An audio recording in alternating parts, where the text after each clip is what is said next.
चलेगा। Good morning सभी को। रिप्लाई कीजिएगा फटाफट, आवाज आ रही है आप लोगों को। फिर स्टार्ट करते हैं जहां तक हो गया था उसके आगे से। तो पिछली क्लास के अंदर हमारा हुआ था H M equal to lambda M समीकरण नंबर 1 तक। वैसे ये क्लास मेरे पास में रिकॉर्ड भी है, रिकॉर्ड भी कर ली थी कल क्लास, लेकिन मैं चाहता था क्लास को लाइव ही लूँ, इसलिए उस रिकॉर्ड को नहीं डाली हमने। ठीक है, चलो अब इसके बाद में समझने की कोशिश करना, ठीक है ना। संभवतः आज ये यूनिट पूरी हो जाएगी। ठीक है, देखिएगा आगे चलते हैं, अपन कंटिन्यू करते हैं। समझो, देखो, माना पदार्थ पर लगाया गया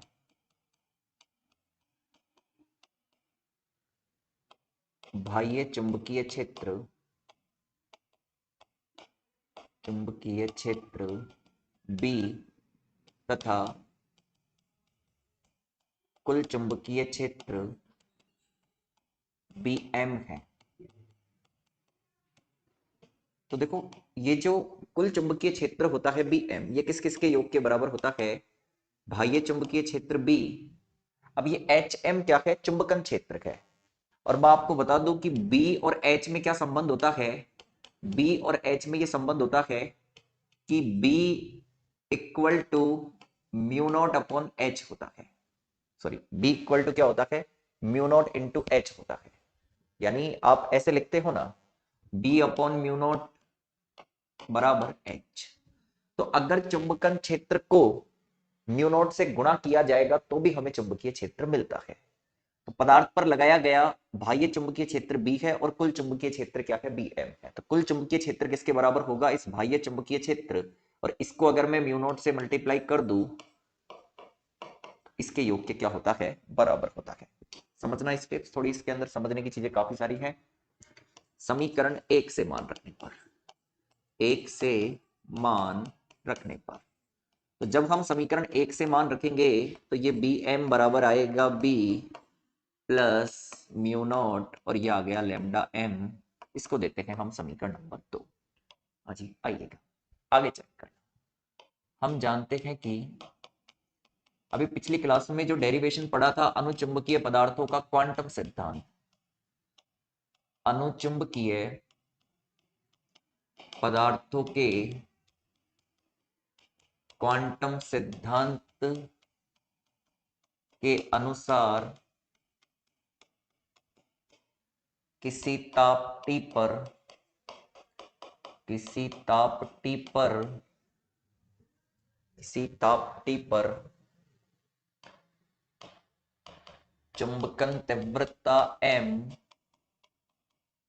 निम्न प्रकार से दर्शाई जाती है, निम्न प्रकार से दी जाती है। अगर आप फॉर्मूले को देखोगे, देखो, अगर आप फॉर्मूले को देखोगे तो वो फॉर्मूला कुछ ऐसे मिला था हमें, m बराबर, ठीक है एक बार चेक करना, यही था क्या? n म्यू बी जे जी और था बी एक्स। एक बार चेक करो, यही फॉर्मूला था। ठीक है, हाँ। दूसरी बात मैं आपको बताऊं कि ये किसी ताप टी पर है, तो मैं क्या करता हूं, इसके ब्रैकेट में टी लिख देता हूं। ब्रैकेट में टी गुणा में नहीं है, केवल ये किस बात को इंडिकेट कर रहा है? ताप टी पर। ठीक है, किस पर है? ताप टी पर है। इसको ऐसे भी लिखा जाता है M T equal to N mu B X, जहां म्यू बराबर कितना है? Mu B J G. ठीक है, इसको देते हैं हम समीकरण नंबर 2, सॉरी 3 देते हैं इसको। अब ध्यान रखना, यदि ताप अल्प है, ताप अल्प का मतलब होता है टी का मान लगभग 0 के बराबर, तो उस कंडीशन के अंदर ये जो बी एक्स होता है उसका मान लगभग 1 के बराबर होता है। तो देखो, यदि ताप अल्प है अर्थात टी लगभग बराबर 0 हो, तो टी बराबर 0 हो तो बी एक्स बराबर 1 होगा। ठीक है, तो समीकरण 3 से टी की जगह 0 लिख दो, जो किस बात को रिप्रेजेंट कर रहा है? अल्प ताप पर। बी एक्स का मान क्या होगा? बी एक्स का मान 1 होगा तो क्या बचेगा, एन म्यू बचेगा। और ये एन इंटू म्यू क्या होता है, ये होता है संतृप्त चुंबकन तीव्रता। एन इंटू म्यू क्या होता है, संतृप्त चुंबकन तीव्रता। अगर आप अणुचुंबकीय पदार्थों का चिरसम्मत सिद्धांत देखोगे तो वहां आपको पता होगा कि एन म्यू बराबर क्या होता है, संतृप्त चुंबकन तीव्रता। क्या होता है, संतृप्त चुंबकन तीव्रता होता है। यहां तक उतार लो एक बार कंप्लीट, फिर इसके आगे करेंगे। यहां तक इसे उतार लीजिएगा। इसे आप एम एस जीरो से भी लिख सकते हो, किसके बराबर, क्योंकि ये संतृप्त चुंबकन तीव्रता होती है। ये देखो एन इंटू म्यू क्या होता है, एम एस से लिखा जाता है, संतृप्त चुंबकन तीव्रता। और ब्रैकेट में जीरो इसलिए लिख देते हैं क्योंकि ये किस पर है, निम्न ताप पर है। किस पर है, निम्न ताप पर। इसे समीकरण नंबर 4 दे देना। फटाफट उतार लो, और कोई बात पूछनी हो तो पूछ लेना।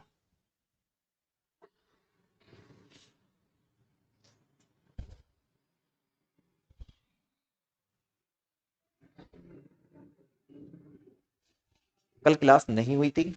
क्लास मेरे पास में नेट के कारण मैंने रिकॉर्ड तो कर ली थी, नेट इश्यू था, कल नेट बंद था, तो रिकॉर्ड क्लास तो थी मेरे पास में, ये पूरी क्लास रिकॉर्ड है।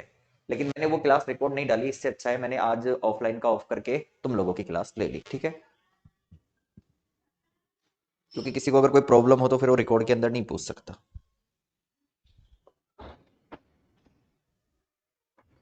ठीक है, फटाफट उतार लीजिए।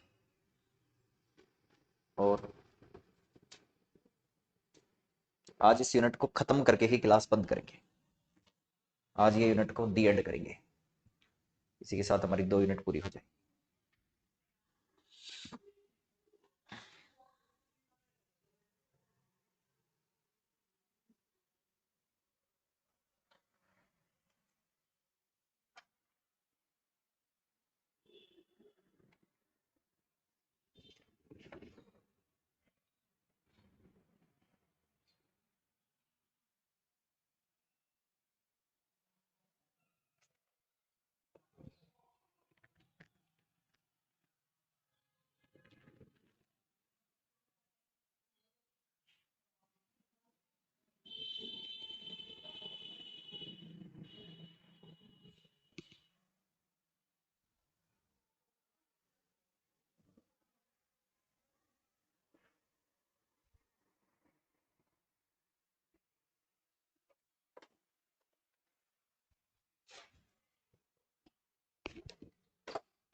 हाँ जी, किसको कब प्रॉब्लम नहीं बताई भाई।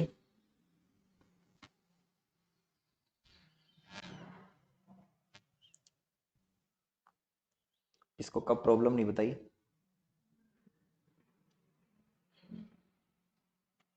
ठीक है, पूछो ना, लाइव क्लास के अंदर ही पूछो ना, कहाँ जाते हो लाइव क्लास के दौरान। ठीक है, लाइव क्लास के दौरान तुम्हें नींद आती है, जब तुम्हारा दिमाग बंद रहता है।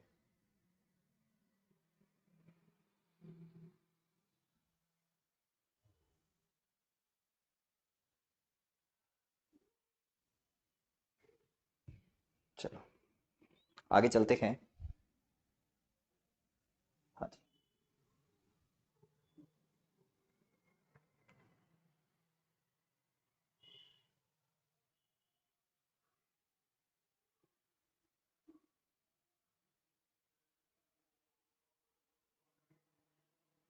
चलो इसके आगे करते हैं। अब हम समीकरण 3 में 4 का भाग देंगे।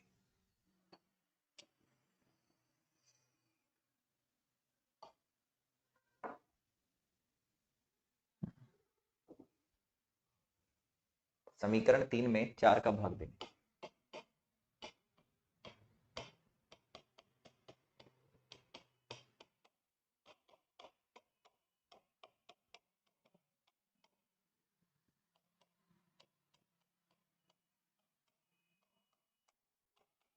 चलो भाग लगाओ, एन म्यू डी एक्स, फिर आएगा, ये है एन म्यू।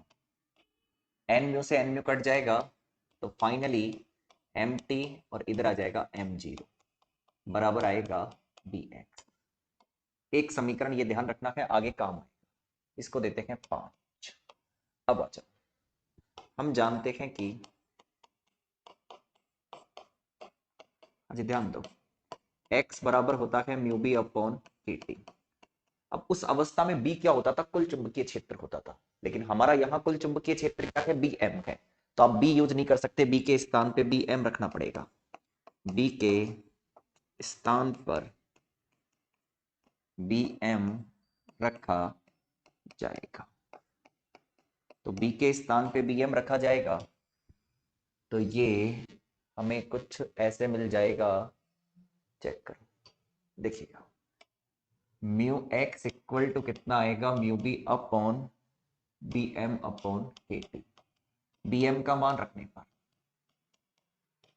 बी एम का मान रखने पर, जब बी एम का मान रखा जाएगा तो ये mu upon K T, B M का मान कितना है, बी प्लस लैम्डा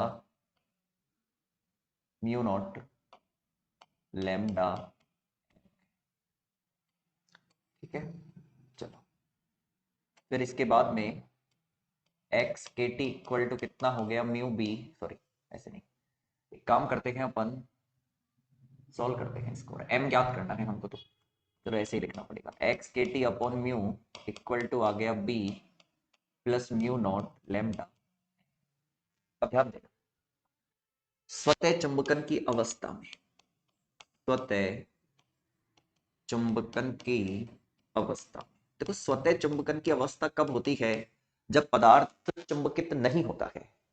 लोह चुंबकीय पदार्थ को हमने छोटे छोटे क्षेत्रों में बांटा था, जिन्हें हम डोमेन क्षेत्र कहते हैं या आणविक क्षेत्र कहते हैं, और प्रत्येक आणविक क्षेत्र या डोमेन क्षेत्र के अंदर क्या होता है, स्वतः चुंबकन होता है। पर ऐसा तो तब होता है जब वहां से किसी प्रकार का उस पर बाह्य चुंबकीय क्षेत्र नहीं लगाते, तभी तो उसमें स्वतः चुंबकन होता है, ठीक है। तो इस कंडीशन के अंदर हम क्या कहते हैं कि जब तक चुंबकीय क्षेत्र नहीं लगा हुआ होता, तब तक डोमेन का तो क्या रहता है, स्वतः चुंबकन का गुण रहता है डोमेन में, और टोटल चुंबकीय आघूर्ण कितना होता है, जीरो होता है, यानी पदार्थ अचुंबकित अवस्था में होता है। तो स्वतः चुंबकन की अवस्था तो वो अवस्था होगी जिसमें बाह्य चुंबकीय क्षेत्र तो लगा ही नहीं होता, तो स्वतः चुंबकन की अवस्था में बी बराबर जीरो होता है। तो एक्स के T upon mu equal to कितना आ गया, म्यू नॉट लेमडा एम आ गया, ठीक है।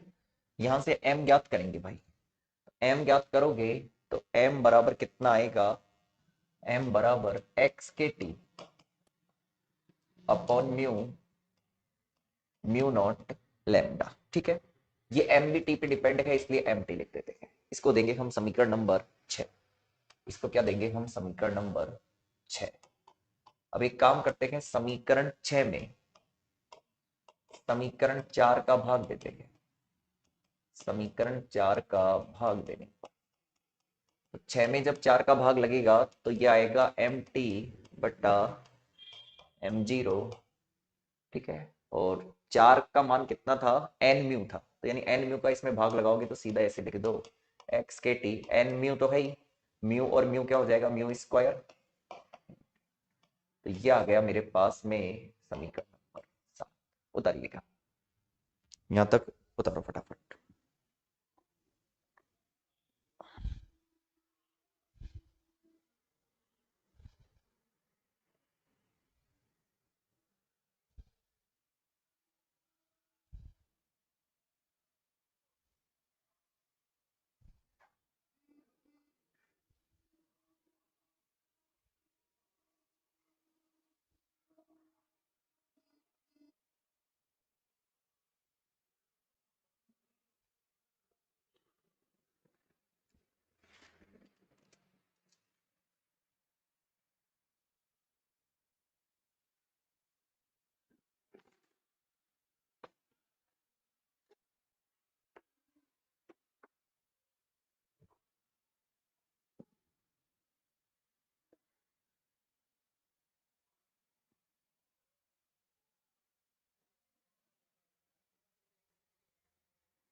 ठीक है, चलो आगे लिखो।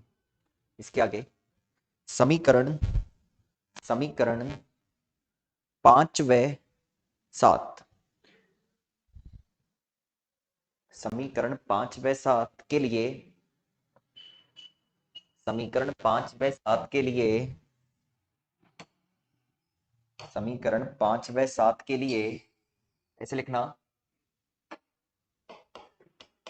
एम टी बटा एम जीरो व एक्स के मध्य ग्राफ, व एक्स के मध्य ग्राफ निम्न प्रकार से प्रदर्शित किया जाता है, निम्न प्रकार से प्रदर्शित किया जाता है।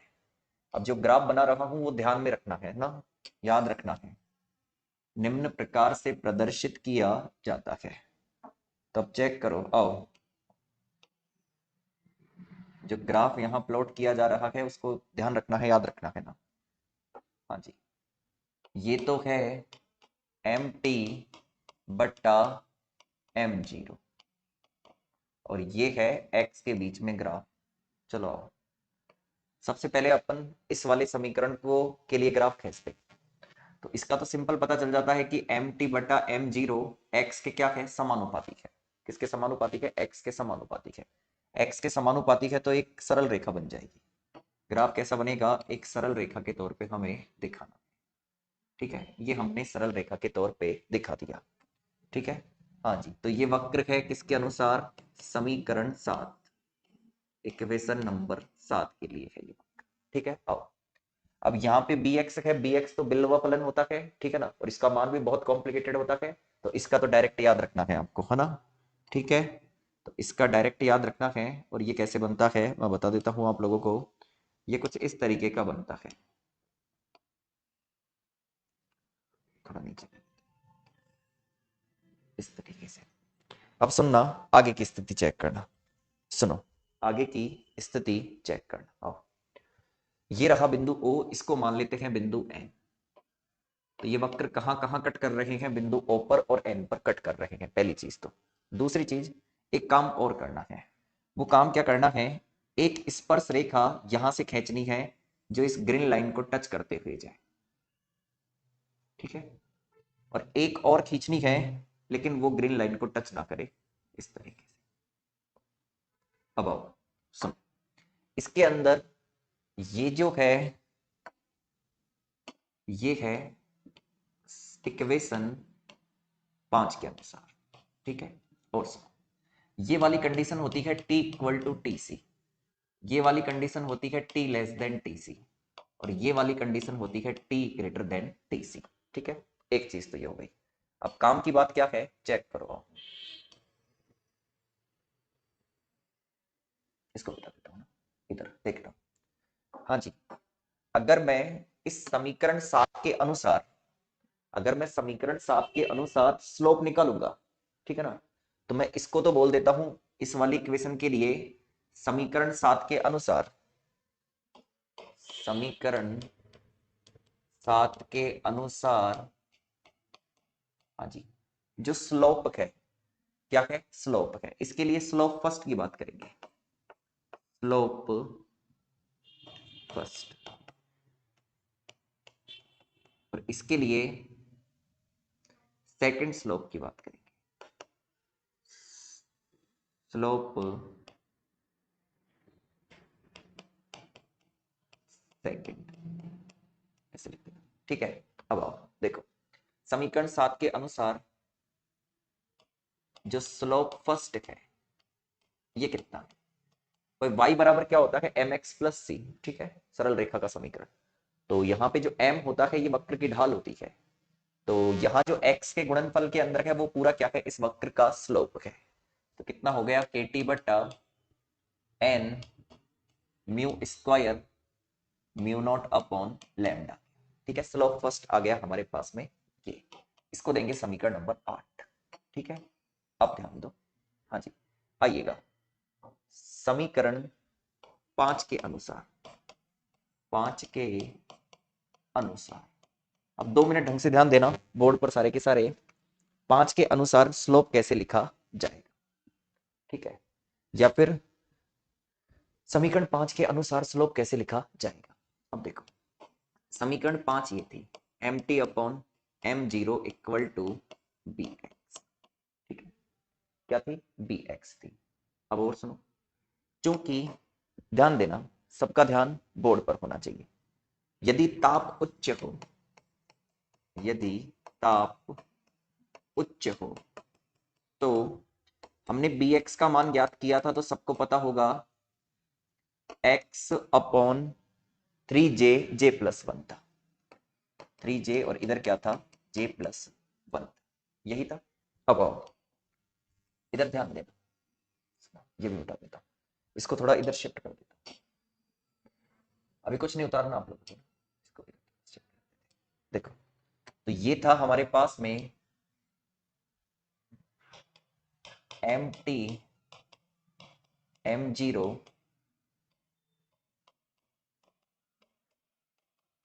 जे प्लस वन। जब ताप का मान ज्यादा है तो उस कंडीशन के अंदर एम टी बटा एम जीरो बराबर क्या है? एक्स जे प्लस वन बटा थ्री जे। तो अतः समीकरण 5 का स्लोप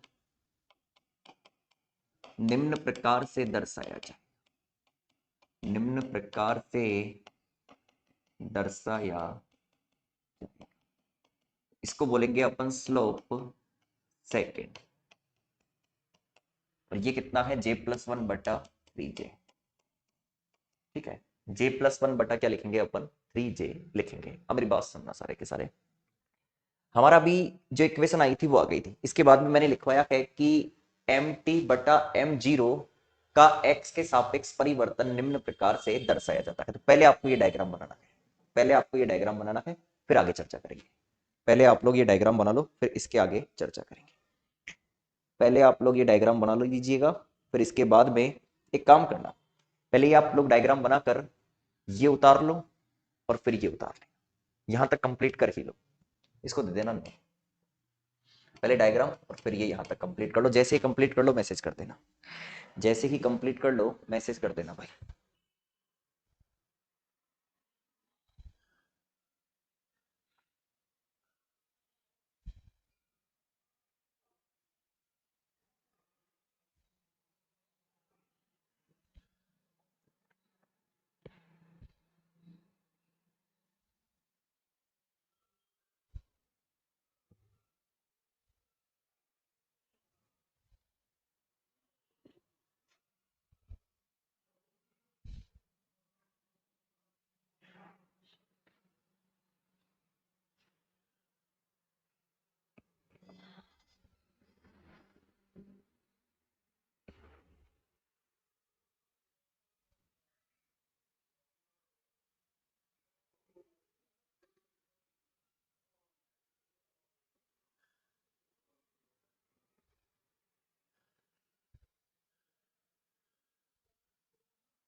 चलेगा। उतार लिया।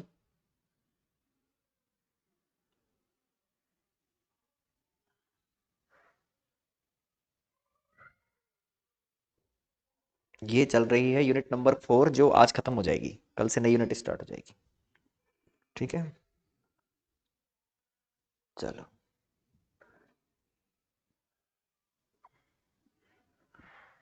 ये पूरा कंप्लीट कर लिया तो मुझे मैसेज छोड़ देना ना।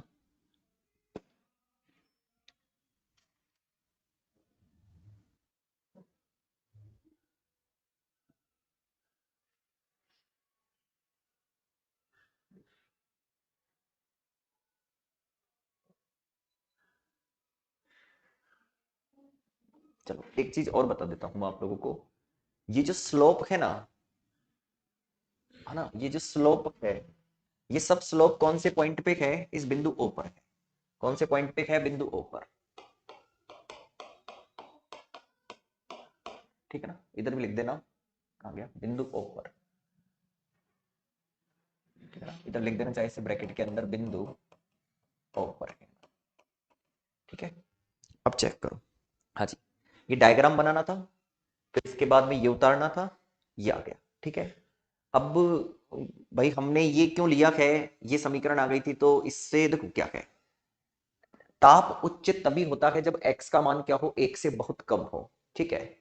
और एक से बहुत कम होगा ताप का मान, तो उस कंडीशन के अंदर मान लो x का मान एक कहीं यहां पे है, तो x का मान एक से कम होगा तो लगभग हम कहां पे होंगे? बिंदु O के आसपास ही होंगे। ठीक है। तो जब ताप का मान उच्च हो, या ऐसे लिख सकते हैं कि x का मान एक से कम हो, तो bx का मान ये होता है। तो उस कंडीशन के अंदर ये हो गया। तो उस कंडीशन के अंदर इसका स्लोप ऐसे लिखा जाएगा। अब काम की बात क्या है? काम की बात यह है कि ये जो बिंदु O है, इस बिंदु O पर अगर हम स्लोप चेक करें तो किसका स्लोप ज्यादा है या किसका स्लोप कम है? तो सुनो देखो, पहली बात, बिंदु O पर दोनों स्लोप एक दूसरे के बराबर हैं। बिंदु O पर दोनों स्लोप एक दूसरे के बराबर हो सकते हैं। आप डायग्राम से चेक करोगे ना, तो वक्र से स्पष्ट है कि इस पॉइंट पर तो ये दोनों स्लोप एक दूसरे के क्या हो सकते हैं? बराबर हो सकते हैं। ठीक है। लेकिन काम की बात समझना, इसकी जो ढाल है और इसकी जो ढाल है, दोनों में से ढाल किसकी ज्यादा है? ऊपर वाले की ज्यादा है। नीचे वाले की ढाल क्या है? कम है। तो मैं ऐसे कह सकता हूं, सीधी सी एक लाइन के अंदर अगर मैं बात कंप्लीट करूं, तो अपन ऐसे बोल सकते हैं कि वक्र से स्पष्ट है कि, वक्र से क्या स्पष्ट है? वक्र से ये स्पष्ट है कि जो स्लोप, अपन कहें स्लोप, कौन सा स्लोप? ये जो सेकंड स्लोप है, या फिर फर्स्ट स्लोप की बात करूं, ये फर्स्ट स्लोप सेकंड स्लोप से हमेशा कम होगा। सेकंड स्लोप से क्या होगा? कम होगा। फर्स्ट स्लोप है वो सेकंड स्लोप से क्या होगा? कम होगा। ठीक है। और बिंदु ओ पर ये बराबर भी हो सकते हैं। मतलब ये बराबर हो सकते हैं और क्या हो सकते हैं? कम हो सकते हैं। चलो एक काम करते हैं, अब अपन मान रख देते हैं। मान रखने पर, मान रखने पर, तो चलो इनके मान रख दो दोनों के, स्लोप फर्स्ट और स्लोप सेकंड के। तो इसका मान तो कितना था? के टी अपॉन था square mu naught lambda N था इसका मान तो। और ये वाली जो वैल्यू है, ये वाली वैल्यू क्या है हमारे पास में? J+1/3J। ठीक है। तो यहां से आप इसको ऐसे भी लिख सकते हो, mu square mu naught lambda n/3J के, ये संबंध। ठीक है। तो ये जो ताप है, इस ताप का मान इस राशि से क्या होना चाहिए? कम होना चाहिए। नहीं नहीं नहीं, 3 यूनिट नहीं हुई अभी तो, पहली पहली के बाद सीधी 30 चौथी पढ़ाई है ना। ये उतारो, यहां तक उतार दो। पहली के बाद सीधी चौथी पढ़ाई, यहां तक उतार लीजिएगा।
लिख लिया होगा, लिखो।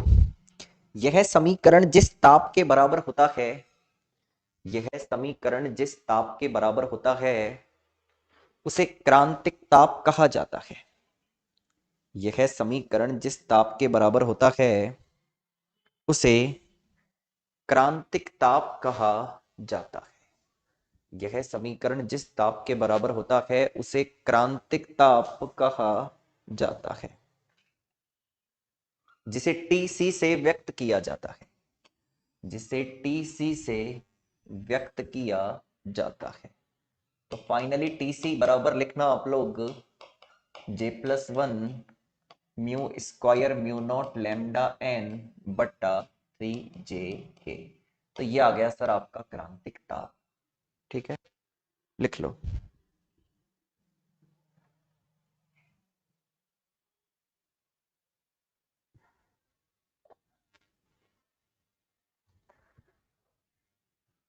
इसके नीचे लिखो आप, ये लिख लिया हो तो, यदि T लेस देन टीसी हो, सॉरी ऐसे लिखना, यदि T greater than less than TC हो, sorry T equal to less than TC हो, T equal less than TC हो, तो इस अवस्था में पदार्थ में स्वतः चुंबकन होगा। तो इस अवस्था में पदार्थ में स्वतः चुंबकन होगा और पदार्थ लोह चुंबकीय होगा, और पदार्थ लोह चुंबकीय होगा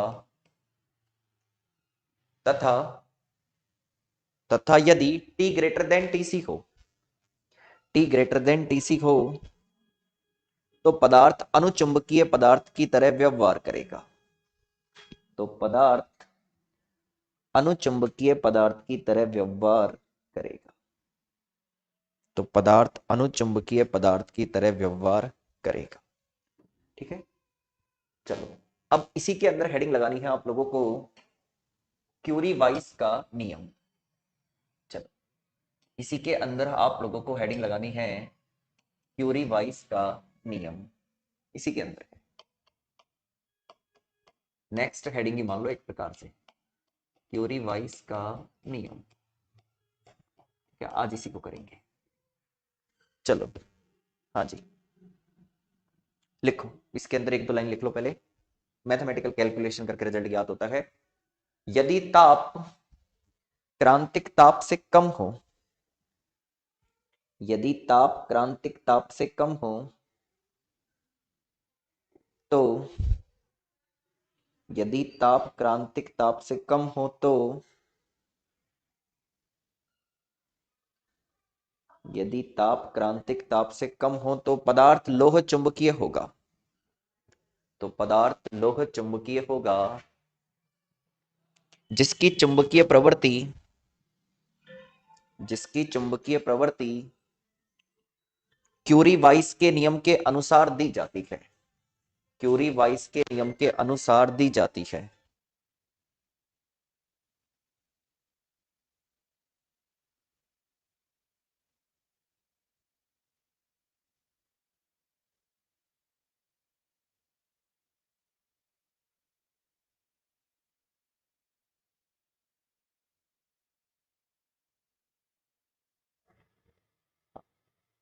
चुंबकीय प्रवृत्ति क्यूरी वाइस के नियम के अनुसार दी जाती है। अब 2 मिनट सबका ध्यान बोर्ड पर होना चाहिए, चेक करो आओ भैया। हम जानते हैं कि मैथमेटिकल कैलकुलेशन है और ये क्यूरी वाइस का नियम डिराइव हो जाता है। चेक करो, M T M S zero ये बराबर होता है बी एक्स के, पढ़ा है हमने। और अभी कुछ देर पहले ये भी पढ़ा था कि ये बराबर होता है किसके, एक्स बटा 3J, J+1 के क्या होता है, ये बराबर होता है। ठीक है, चलो हम ये भी जानते हैं x बराबर क्या होता है, mu B upon K T होता है। ठीक है, और b के स्थान पर बी एम रखा जाता है, बी एम रखा जाएगा। अगर b के स्थान पे बी एम रखा जाएगा तो ये हो जाएगा x equal to mu B M बट्टा के टी। अतः एम टी बट्टा MS0 बराबर J+1/3J। और एक्स का BM का मान कितना, सॉरी एक्स का मान कितना रखोगे, म्यू BM/KT। अब क्योंकि BM बराबर कितना था, B+μ0 λm, उठा के रखो।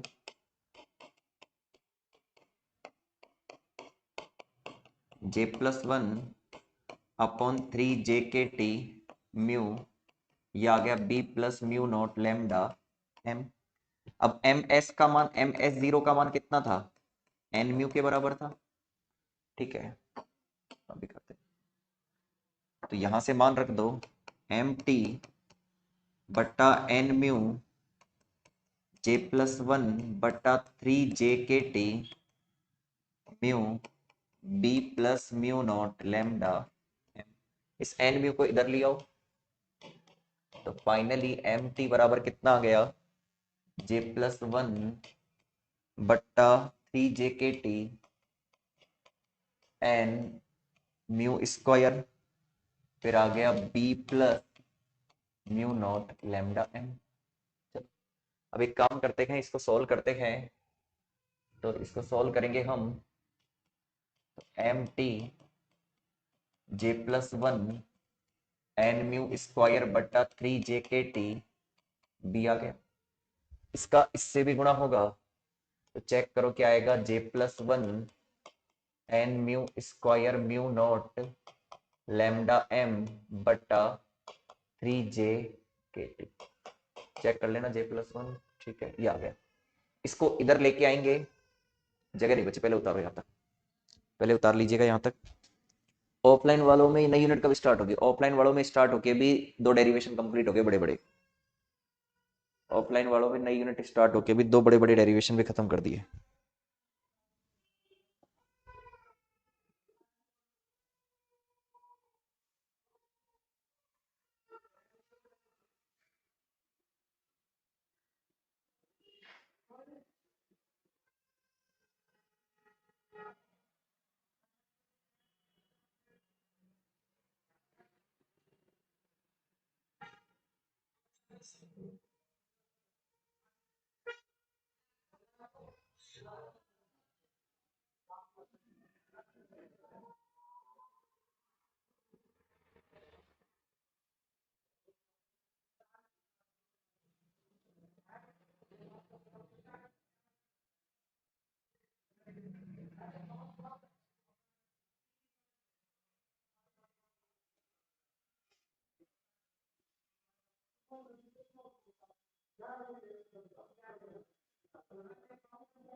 बस अभी करते हैं कंप्लीट, ज़्यादा लेंथी नहीं है।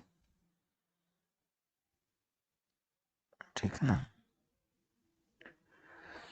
अभी करते हैं।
हो गया।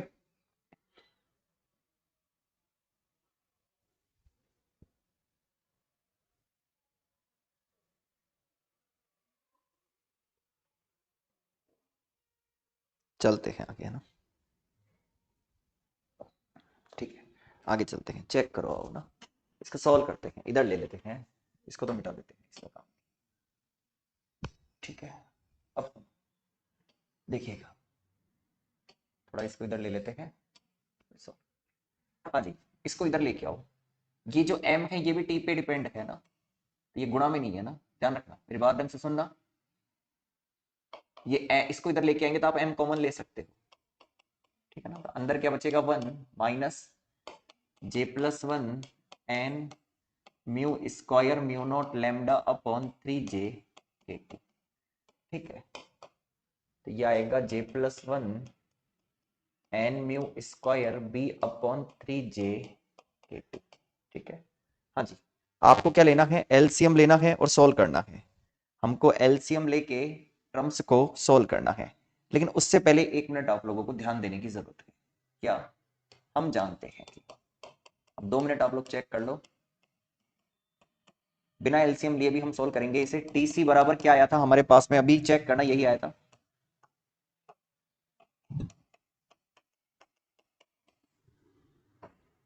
ये आया था।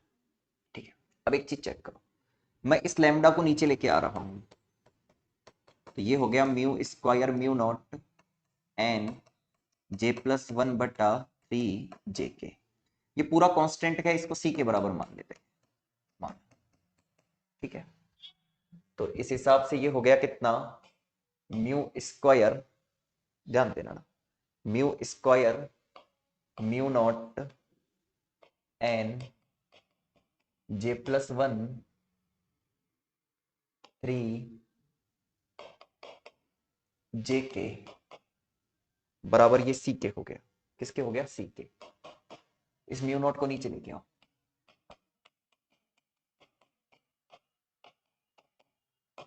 सी अपॉन म्यू नॉट हो गया। अब चेक करना ना, हाँ जी, इसको हम इसमें समीकरण 1 दे देते हैं, ठीक है, इसको हम 2 दे देते हैं, चलो ठीक है, और इसको हम दे देते हैं 3। समीकरण 1 में मान रखने पर, बस आ गया आंसर, 1 में मान रखने पर। चेक करो, 1 के अंदर मान रख रखे हैं, कहां कहां मान रखा जा रहा है, चेक करना, एम टी। हाँ जी, 1 माइनस, चेक करो, mu square mu naught lambda N J plus 1/3 J K, कहाँ है, ये रहा। ये पूरी स्टेप है, टी को छोड़कर जितने भी स्टेप दिख रखेगा ये पूरी क्या है, टीसी है। ये तो 1 माइनस टीसी बटा कितना आ गया, टी आ गया। चलो इधर आओ, इधर चेक करो, mu square N J plus 1/3 J K, इतने पार्ट की जगह मैं क्या लिख सकता हूं, सी अपॉन म्यू नॉट लिख सकता हूं। तो चेक करना क्या लिखा जा सकता है, C B upon mu naught T लिखा जा सकता है। हाँ जी, एल सोल्व कर लो बस आंसर, 2 मिनट और। तो ये हो गया टी माइनस का टी सी बराबर कितना आ गया, सी बी बटा म्यू नॉट टी। टी से टी उड़ा दो। ठीक है, 2-3 स्टेप का और है, अभी करते हैं। तो ये M T equal to M T T minus T C बराबर किसके है, C B upon mu naught K. एक काम करो, हाँ जी, क्या काम करना है, देखिएगा, ये एम टी बराबर किसके है, ये एम ब्रैकेट में जो टी लिखा हुआ है एम के साथ, वो तो केवल ये बता रहा है कि ये ताप पे निर्भर है। तो ये हो गया सी बी बटा म्यू नॉट टी माइनस का टी सी। अब बी इधर भेज दो, ठीक है ना, बी अपॉन म्यू नॉट को इधर भेज दो पूरे, ये बी अपॉन म्यू नॉट एक साथ इसके नीचे लिया, तो यहां से क्या बचेगा, सी अपॉन टी माइनस का टी सी। चेक करना, देखो बी अपॉन म्यू नॉट को पूरे को इसके नीचे भेज दिया, ठीक है ना, इसके नीचे भेजा है पूरे, इसको एच लिख सकते हैं, और इसको क्या लिख सकते हो आप, चुंबकीय परिवर्ती की परिभाषा से क्या लिख सकते हो, चुंबकीय प्रवृत्ति की परिभाषा से, ये चुंबकीय प्रवृत्ति होती है M/H का अनुपात, तो ये कितना आ गया T माइनस का TC। ये किसका नियम है? क्यूरी-वाइस का नियम, क्यूरी-वाइस नियम, ठीक है ना। छोटी क्लासों में पढ़ते थे, वो यहाँ आके ऐसे डिराइव होता है पूरा, ठीक है। तो अब आप लोग इसे उतारना है। चलो पहले ये उतार लो, फिर किसका दूंगा इधर।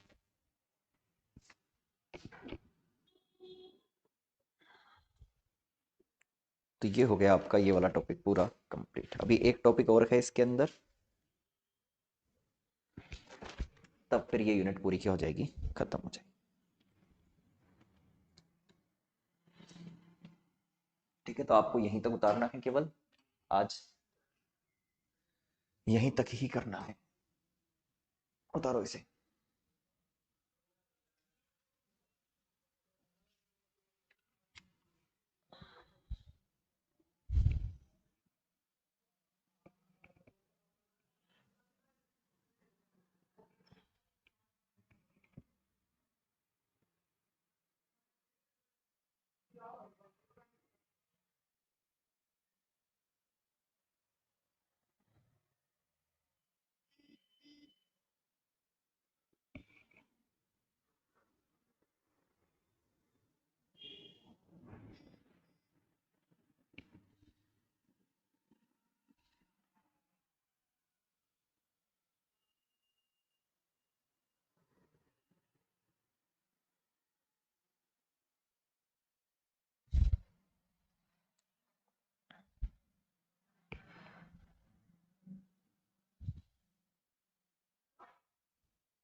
बी की जगह बी एम इसलिए रखा जाता है कि जो बी होता है वो चुंबकीय क्षेत्र होता है कुल, ठीक है।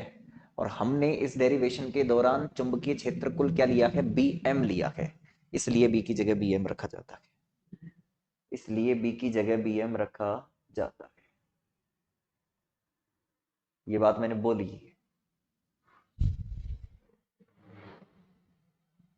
ठीक है। आ गई बात समझ में? बी की जगह बी एम इसलिए लिखा गया है क्योंकि एक्स बराबर mu B upon K T में जो बी था वो कुल चुंबकीय क्षेत्र था, और यहाँ पे जो हमने कुल चुंबकीय क्षेत्र माना है वो बी एम माना है, ना कि बी माना है। बी बाह्य चुंबकीय क्षेत्र है।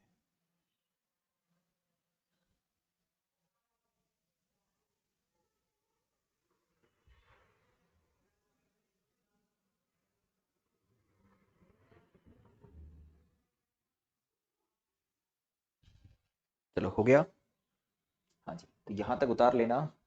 तो ये हो गया आपका ये वाला टॉपिक कंप्लीट, ठीक है। आज के लिए इतना ही, मिलते हैं नेक्स्ट क्लास के अंदर।